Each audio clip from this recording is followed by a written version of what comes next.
First of all, thank you so much for what you do with the Marvel Cinematic Universe. And we all thoroughly entertained with your work, and we're just really appreciative of what you guys are doing. Thank you. So, for me, we're working on for our final project, these sort of 10-minute short films as our kind of final project. It's like an 18th of the length of Endgame, so which is about 10 minutes.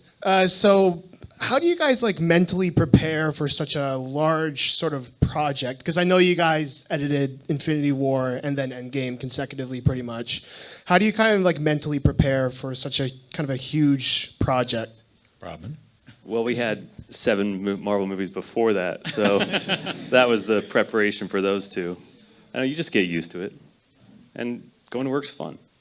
Well, so it's not that hard. It's also, there's a little bit of a, I don't want to sound bad, but it's like, I often make the analogy, as in terms of editing, it's like this is like the editing version of an extreme sport, which is that it's editing, but way turned up, at a different level.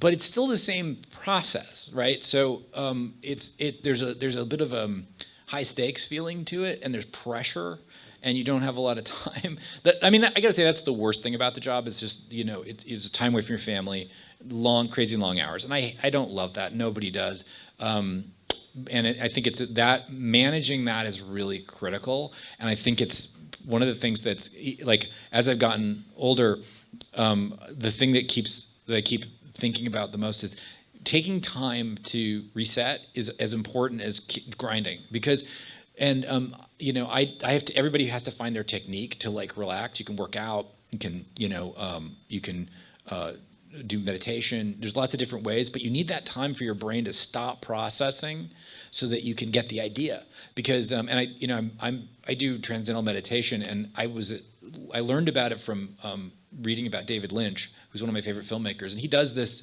But the reason it was exciting to me was he does it for a reason that I think is really important. You have to shut off the incoming so that whatever's going on in there, you can have an idea. And if you can't, I'll be listening to a scene all day long, and pretty soon I can't hear it anymore.